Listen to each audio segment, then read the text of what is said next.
Hello everyone. आज हम बात करेंगे जम्मू एंड कश्मीर के बारे में, जम्मू एंड कश्मीर के इतिहास के बारे में, जम्मू एंड कश्मीर की प्रेजेंट सिचुएशंस के बारे में, जम्मू एंड कश्मीर में होती हत्याओं के बारे में, और जम्मू एंड कश्मीर में गवर्नमेंट के फेलियर्स के बारे में, और जम्मू एंड कश्मीर में जो गवर्नमेंट में पॉलिसीज़ अपनाई हैं अभी तक उनके बारे में। चलो बात करते हैं। चलो पहले बात कर लेते हैं अब जम्मू एंड कश्मीर के इतिहास के बारे में थोड़ा सा। जम्मू एंड कश्मीर में जो राज्य था जम्मू एंड कश्मीर, वो राजा रंजीत सिंह के अंडर आता था। उसका एक जनरल था राजा गुलाब सिंह, जिसकी उपाधि रंजीत सिंह ने ही राजा की उपाधि दी थी जम्मू की, जो जम्मू का राजा हुआ करता था उस टाइम। तो जैसे ही रंजीत सिंह मरा, उसके बाद सिख जो एम्पायर था वो कोलैप्स करने लग गया। सिख एम्पायर कोलैप्स करते हुए देखते हुए राजा जो गुलाब सिंह था वो ब्रिटिशर्स के साथ जाके मिल गया। जैसे ही सिख एम्पायर कोलैप्स किया, उसके बाद राजा गुलाब सिंह ने ट्रीटी साइन की ब्रिटिशर्स के साथ 75 लाख रुपए के अंदर 1846 में, जिसके तहत गुलाब सिंह को जम्मू और कश्मीर भी दे दिया गया 75 लाख रुपीज़ में कंट्रोल करने के लिए, राज्य करने के लिए। और इसके बाद जो डोगरा साम्राज्य था, यानी डोगरा जो राजा गुलाब सिंह था वो डोगरा किंग था, तो डोगरा साम्राज्य का राज होने लगा जम्मू एंड कश्मीर के ऊपर। ये राज चलता रहा टिल दी हरी सिंह। अब हरी के सिंह के समय में क्या सिचुएशन थी? 1947 का टाइम था। हरी सिंह एक राजा था जो एक हिंदू राजा था, यानी डोगरा राजा था। उस समय जो जम्मू एंड कश्मीर की जो पॉपुलेशन थी ना, वो मेजॉरिटी मुस्लिम थी। कश्मीर में मुस्लिम्स थे, जम्मू के अंदर यानी प्लेन एरिया के अंदर हिंदू पॉपुलेशन ज़्यादा थी, और ईस्ट की तरफ यानी बुद्धिस्ट कम्युनिटी बहुत ज़्यादा थी। तो जम्मू एंड कश्मीर की जो पॉपुलेशन थी वो इस तरह डिवाइडेड थी। कुछ पार्ट्स में सिख डोमिनेशंस भी था।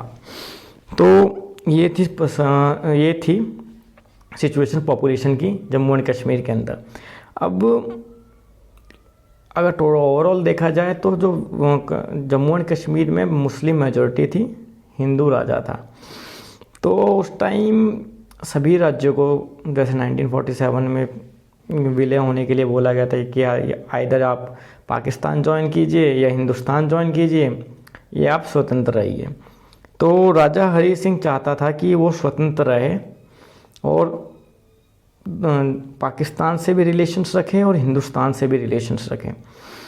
पर राजा हरी सिंह की रियासत में एक बंदा था शेख अब्दुल्ला, बहुत क्रांतिकारी नेता, जनता उसकी मानती थी। शेख अब्दुल्ला चाहता था कि राजतंत्र का ख़त्म हो और जम्मू एंड कश्मीर में एक डेमोक्रेसी स्थापित हो, जिसमें शेख अब्दुल्ला, क्योंकि पॉपुलैरिटी थी शेख अब्दुल्ला की, तो ऑब्वियस बात थी कि शेख अब्दुल्ला का राज हो जाता वहाँ पे।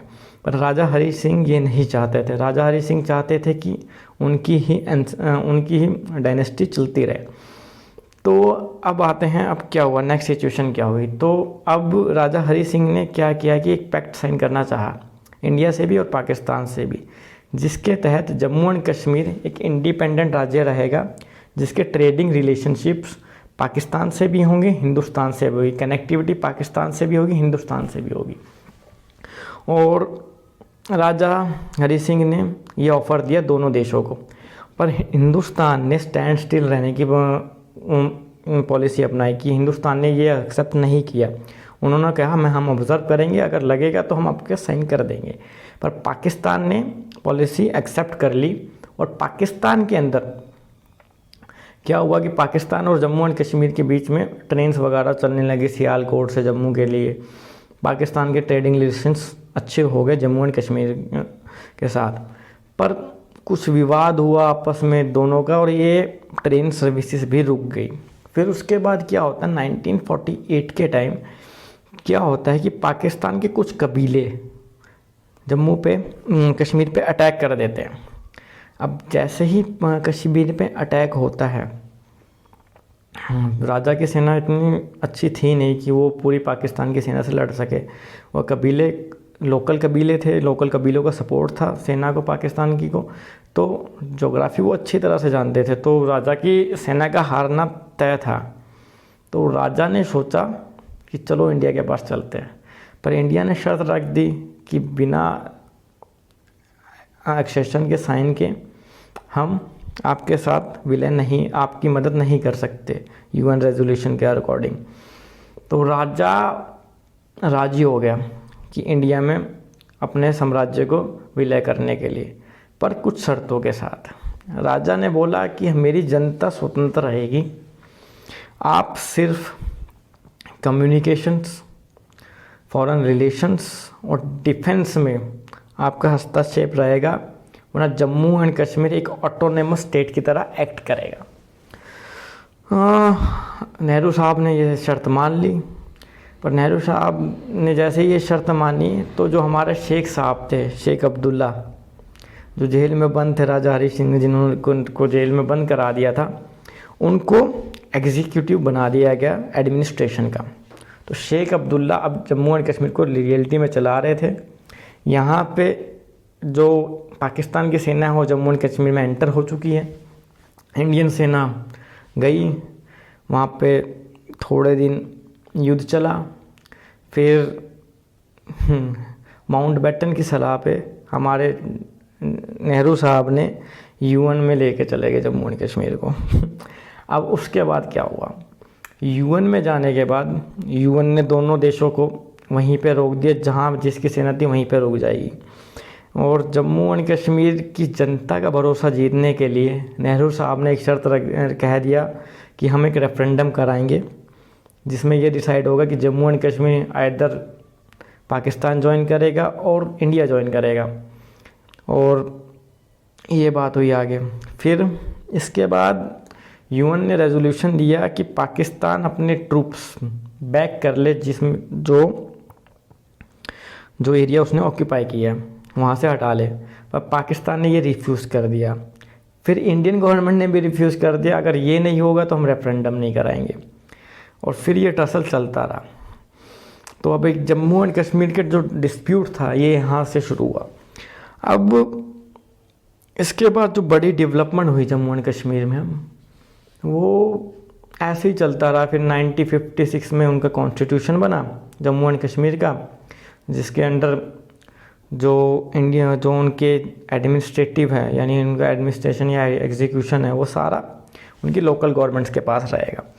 और सिर्फ इंडिया डिफेंस, कम्युनिकेशंस और फॉरेन रिलेशंस पे ही कानून बना सकता है जम्मू एंड कश्मीर के। और अगर उनको उनके संविधान में कुछ संशोधन करना है इंडियन गवर्नमेंट को, तो उससे पहले स्टेट लेजिस्लेशन का अप्रूवल चाहिए। ये बात हुई आर्टिकल 370 के तहत। अब इसके बाद जो नेक्स्ट बड़ा डेवलपमेंट हुआ जम्मू एंड कश्मीर में, फिर कॉन्स्टिट्यूशन बना 1956 में उनका अलग, यानी एक ही देश में दो कॉन्स्टिट्यूशन था, जम्मू एंड कश्मीर का अलग, इंडिया का अलग। फिर जो बड़ा जम्मू एंड कश्मीर में फिर गवर्नमेंट्स आती रही जाती रही, ऐसे ही चलता रहा वहाँ पे। फिर जो नेक्स्ट बड़ा जो डेवलपमेंट हुआ ना जम्मू एंड कश्मीर में, वो 1987 के आसपास हुआ। 1987 का जो चुनाव था वो बहुत कंट्रोवर्शियल चुनाव था जम्मू एंड कश्मीर के इतिहास में भी और भारत के इतिहास में भी, जहाँ से ये सारी लड़ाइयाँ शुरू हुई। जम्मू एंड कश्मीर जो खून खराबा है, जो असली खून खराबा है जम्मू एंड कश्मीर में, वहाँ से शुरू हुआ। वरना उससे पहले जम्मू एंड कश्मीर एक पीसफुल स्टेट था। इवन इंडियन फिल्म्स की शूटिंग्स तक वहाँ होती थी। तो जम्मू एंड कश्मीर एक अच्छा स्टेट था 1987 से पहले के बात बताता हूँ। तो 1987 में जो नेक्स्ट डेवलपमेंट हुई वो ये हुई कि जम्मू एंड कश्मीर में आम चुनाव हुए। उस चुनाव में हो गई धांधली। जम्मू एंड कश्मीर में कांग्रेस ने धांधली करी और शेख अब्दुल्ला की सरकार बनी कोलैबोरेशन के साथ, कांग्रेस के साथ। पर जो वहाँ पे जो मेजॉरिटी थी, यानी जो वहाँ की जनता जो चाहती थी, वहाँ पे पहली बार 80% वोट गिरे थे वोटिंग के अंदर। और वहाँ की जो जनता थी वो एक मुस्लिम यूनाइटेड फ्रंट नाम की पार्टी के साथ थी। तो जैसे ही ये री-इलेक्शन के रिज़ल्ट आए, वहाँ की जनता बिल्कुल ही आक्रोश में आ गई, क्योंकि जो मुस्लिम यूनाइटेड फ्रंट था उसकी क्लियर विन दिख रही थी। लगभग जनता उनके साथ थी। यूथ बहुत ज़्यादा डिमोटिवेट हुआ। तो फिर जो मुस्लिम यूनाइटेड फ्रंट थे, जो इसके लीडिंग नेता थे ना, यही जाके बाद में जो इंडियन गवर्नमेंट आतंकवादी कहती है, आतंकवादी जो बने, इसी के बड़े लीडर्स बने। तो जो यहाँ पे चुनाव में धांधली हुई, उसके कारण जम्मू एंड कश्मीर में इंसर्जेंसी बढ़ गई। ये एक कारण था। उस टाइम पॉलिटिकल सिचुएशन बहुत सारी चल रही थी। इंडिया और पाकिस्तान के बीच में 2 युद्ध हो चुके थे। जब तक बांग्लादेश सेपरेट हो चुका था, पाकिस्तान 65 की लड़ाई हार गया था, 71 की लड़ाई हार गया था। तो उसके कारण क्या हुआ कि पाकिस्तान ने ये तो देख लिया कि इंडिया से डायरेक्ट वॉर लड़ना पॉसिबल है ही नहीं। तो उन्होंने एक पॉलिसी बनाई कि इंडिया के अंदर इंसर्जेंसी क्रिएट की जाए, इंडिया को इतने कट दिए जाए, छोटे छोटे अंदर से इंडिया के खिलाफ एक मूवमेंट स्टार्ट किया जाए। तो जम्मू एंड कश्मीर में जो इलेक्शन में धांधली हुई, पाकिस्तान को मिल गया मौका। तो पाकिस्तान की ISI ने इंटरफेरेंस शुरू कर दिया जम्मू एंड कश्मीर के अंदर। जो यहाँ पे जो मुस्लिम यूनाइटेड फ्रंट्स के जो लीडिंग नेता थे, इनको फंडिंग आने लगी कि आप इंसर्जेंसी क्रिएट करो, जम्मू एंड कश्मीर में होक्स क्रिएट करो, हम आपको फंडिंग देंगे। और जनता इनके साथ ही थी, मुस्लिम यूनाइटेड फ्रंट के साथ।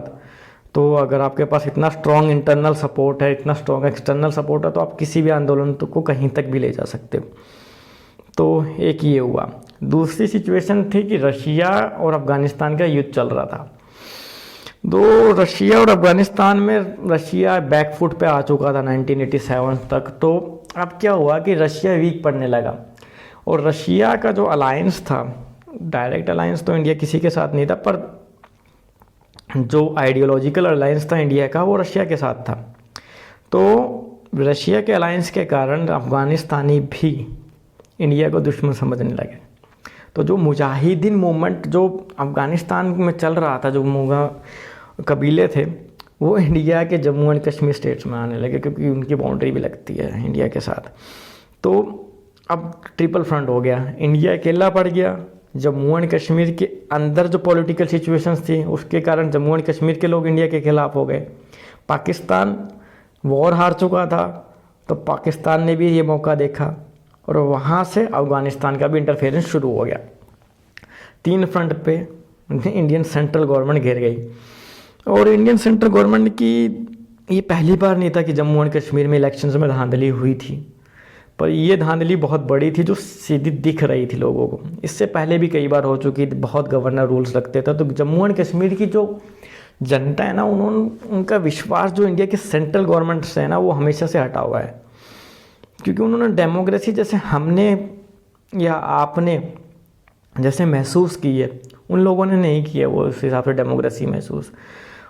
क्योंकि अगर डेमोक्रेसी में आप अपने लीडर को ही नहीं चुनते, तो लोगों को लगने लगता है कि ऑटोक्रेटिक रूल है, लोग तानाशाही जैसा कुछ लगता है।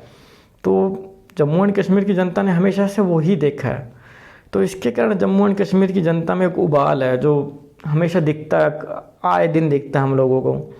फिर तो 1987 के जो चुनाव हुए, जो उस टाइम की लीडिंग गवर्नमेंट यानी जो राजीव गांधी गवर्नमेंट की जो बहुत बड़ी गलती है, उसका असर 2 साल बाद देखने को मिला हमें 1989 में, जब 4 लाख कश्मीरी पंडितों को रातों रात निकाल दिया गया कश्मीर से। बहुत बड़ा एक प्लंडर था ये राजीव गांधी की। अगर तो आप पॉलिटिकल करियर में देखेंगे तो एक प्लंडर था, कांग्रेस के पॉलिटिकल करियर में भी एक प्लंडर था। जो जम्मू एंड कश्मीर का जो इशू क्रिएट हुआ, बहुत बड़ा हाथ था उस चीज़ का। तो जम्मू एंड कश्मीर का प्लंडर फिर वहाँ से स्टार्ट हो गया। फिर ये पॉलिटिकल लीडर्स थे, जो मैंने आपको बताया गया, मुस्लिम यूनाइटेड फ्रंट्स के ये लीडर्स बन गए, सेपरेशन के आतंकवादी ग्रुप्स बना लिए। फिर Jammu and Kashmir liberation front बना, जो कहता था कि हम शांति से पीसफुली जम्मू एंड कश्मीर को लिबरेट करा के रहेंगे। तो ये सिचुएशंस चली आ रही है जम्मू एंड कश्मीर में। फिर इंडियन गवर्नमेंट ने वहाँ पे आर्मी बढ़ा दी, बहुत सारी चीज़ें करी। जम्मू एंड कश्मीर के साथ टसल चलता ही रहा, किसी भी गवर्नमेंट का हो, चाहे किसी की भी गवर्नमेंट आई हो, चाहे अटल बिहारी वाजपेयी की गवर्नमेंट आई हो, चाहे कांग्रेस आई हो, चाहे PDP आई हो। PDP यानी स्टेट गवर्नमेंट थी, पर लोग वहाँ पे खुश नहीं हैं। रीज़न था कि डेमोक्रेसी पे उनका विश्वास उठ चुका है। फिर उसके बाद जो बड़ी डेवलपमेंट होती है आर्टिकल 370 का रिमूवल, 35A का रिमूवल। जो आर्टिकल 370 जो जम्मू एंड कश्मीर से रिमूव हुआ, उसका कुछ हद तक तो फ़ायदा हुआ अगर देखा जाए कि जो सेंट्रल गवर्नमेंट है उसका कंट्रोल बढ़ा जम्मू एंड कश्मीर के ऊपर। पर इसका एक नेगेटिव इम्पैक्ट भी है कि आप आज भी जम्मू एंड कश्मीर के लोगों को अपने साथ ला नहीं पाए हो आइडियोलॉजिकली, या फिर वो आज भी देश से नहीं जुड़ पाए हैं। उसके बाद क्या हुआ कि जैसे ही आर्टिकल 370 रिमूव हुआ तो जो स्पेशल प्रिविलेजेस थे जम्मू एंड कश्मीर के वो सारे अबॉलिश हो गए। तो जो स्टेट पार्टीज़ थी, जो एक तरफा राज चल रहा था उनका, वो थोड़ा कम हुआ। तो उससे सेंटर का कंट्रोल तो बढ़ता है यूटी बनने के बाद, तो वो तो हुआ, पर स्टिल जम्मू एंड कश्मीर की जनता का एक बहुत बड़ा धड़ा है जो आज भी इंडियन गवर्नमेंट के अगेंस्ट है। तो इंडियन गवर्नमेंट ने काफ़ी पॉजिटिव कदम भी लिए, जैसे जम्मू एंड कश्मीर को 2 एम्स दे देना, IITs IIM को खोलना जम्मू के अंदर, लद्दाख को यूटी बना देना। तो काफ़ी चीज़ें थी जो जम्मू एंड कश्मीर की भलाई के लिए थी। जम्मू एंड कश्मीर में इंडस्ट्रीज़ का डेवलपमेंट करना जो चाहती है गवर्नमेंट अभी करना, पर इस इन्वायरमेंट पे अभी नहीं हो पाएगा, क्योंकि क्या है ना कि उनकी जो जब तक वहाँ की स्टेट की गवर्नमेंट अगर ना स्टेट के लोग आपके साथ नहीं है तो ये करना थोड़ा मुश्किल हो जाता है। इंडियन गवर्नमेंट को ये भी समझना चाहिए कि जम्मू एंड कश्मीर को आप फोर्सफुली नहीं कर सकते कि आप एक पूरे स्टेट की जनता को फोर्सफुली अनेक्स कर दो और अपना राज चलाओ। तो उनका विश्वास जीतना बहुत ज़रूरी है। तो जम्मू एंड कश्मीर में elections, free and fair elections जब होंगे तो शायद उनका भरोसा डेमोक्रेसी पे बढ़े और डेवलपमेंट जितना पहुंचेगा उतना तो अच्छा है ही। अभी आज क्या हो रहा है जम्मू एंड कश्मीर में, अभी थोड़े दिन पहले खबर आई कि वहाँ पे जो माइग्रेंट्स जो वहाँ पे लोगों जो आतंकवादी संगठन है उनको मार रहे हैं। वो ऐसा क्यों करते हैं कि अगर आप आतंकवादी संगठन माइग्रेंट्स को मारेंगे तो वहाँ पे एक डर का माहौल क्रिएट होगा और जो वहाँ की पॉपुलेशन है, यानी जो मुस्लिम मेजॉरिटी पॉपुलेशन है, वो मेजॉरिटी भी रहेगी। क्या होता है ना, जैसे ही आप रेलवेज़ कहीं पे पहुँचाते हो तो हमारे यूपी और जो बिहार स्टेट है वहाँ के लोग वहाँ पे जाने लगते हैं रोज़गार के लिए। तो वहाँ पे जो पॉपुलेशन का जो वो है स्ट्रक्चर है वो चेंज होना स्टार्ट हो जाता है और उनको देखो और लोग भी आएंगे। तो आतंकवादियों का मेन, यानी जो लिबरेशन फ्रंट्स हैं, उनका मेन मोटिव यही था कि लोगों के अंदर डर पैदा किया जाए, किसी भी तरह की जम्मू एंड कश्मीर में ना आए लोग। और जो UN हैं, जो इंटरनेशनल ऑर्गेनाइजेशंस हैं, उनका ज़्यादा रोल क्यों नहीं रहता जम्मू एंड कश्मीर में, क्योंकि भाई अगर जम्मू एंड कश्मीर का मुद्दा अलाइव रहेगा तो अमेरिका और रशिया जैसे देशों को अपने हथियार बेचने के लिए मार्केट मिलता रहेगा, तो उनका तो फ़ायदा ही है। और दूसरा, जो स्विट्ज़रलैंड जैसे देश है जहाँ टूरिज़्म पनपता है, उसके लिए भी खतरा है, क्योंकि जम्मू एंड कश्मीर एक बहुत ही सुंदर जगह है। तो टूरिज़्म इंडस्ट्री बूम हो सकता है वहाँ पे, अच्छा खासा बूम हो सकता है, पर जब इंसर्जेंसी रहेगा तो टूरिस्ट जाएंगे नहीं। तो इंटरनेशनल कम्युनिटी अपना भी फ़ायदा ढूंढती है, तो कोई नहीं चाहता कि जम्मू एंड कश्मीर का मुद्दा सुलझे। जम्मू एंड कश्मीर की आवाम हमेशा से अलग ही रही है। फिर जैसे ही पॉपुलेशन पे ज़्यादा जैसे 1987 की घटना हुई, 1989 की घटना हुई कश्मीरी पंडितों के साथ, तो जम्मू एंड कश्मीर की जो जनता है ना वो 2 धड़ों में डिवाइडेड है। कुछ लोग गवर्नमेंट के अगेंस्ट है, कुछ गवर्नमेंट के साथ हैं। तो जम्मू एंड कश्मीर की समस्या को अगर गवर्नमेंट को सॉल्व करना है तो किसी भी तरह जम्मू एंड कश्मीर के लोगों में भरोसा बढ़ाना पड़ेगा। जम्मू एंड कश्मीर के लोगों का भरोसा इंडियन गवर्नमेंट के ऊपर कैसे बढ़ाया जा सकता है? Free and fair elections. Military Jammu and Kashmir में ज़रूरी है, क्योंकि इस तरफ से चाइना है, उस तरफ से पाकिस्तान है, तो मिलिट्री की जो प्रेजेंस है वो आउटर बाउंड्रीज पे रहे, वो तो बेटर है। क्योंकि जो कैद होने वाला जो सिस्टम है कि मिलिट्री के पर्सनल सबसे ज़्यादा जम्मू एंड कश्मीर के अंदर, तो वहाँ के लोगों में एक डर का माहौल भी है। और तीसरा, जम्मू एंड कश्मीर में जो बड़े फैसले होते हैं या जो पॉलिटिकल पार्टीज़ हैं, जो स्टेट पॉलिटिकल पार्टीज़ हैं, उन पे भी थोड़ा कंट्रोल करना बनता है कि वो हेट्रेड ना फैलाएं चुनाव जीतने के लिए। ये भी एक मोरालिटी बनती है कि आप सेंटर में आके तो बोलते हो कि हम नेशन के साथ हैं, नेशनलिटी के साथ है, पर उनके जब बयान देते हैं, जैसे मुफ्ती जी का बयान कभी मैंने कई बार सुना है, तो वो लगता नहीं है कि वो देश के साथ हैं अभी। तो पॉलिटिकल गेन के लिए वो बयान देना ठीक नहीं है।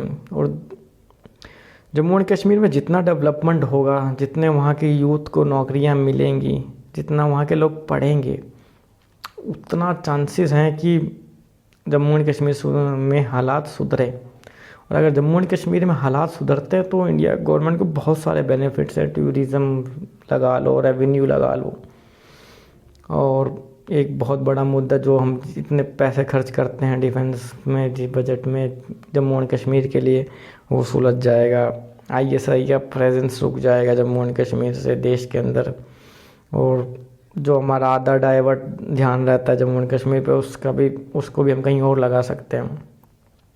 तो जम्मू एंड कश्मीर की सॉल्यूशन यही है कि आवाम को साथ लाया जाए। फोर्सफुली जम्मू एंड कश्मीर को एनेक्स नहीं किया जा सकता, और आवाम साथ जब ही आएगी जब फ्री एंड फेयर इलेक्शंस होंगे, वहाँ जनता की भलाई के काम होंगे। That's it. Thank you for watching.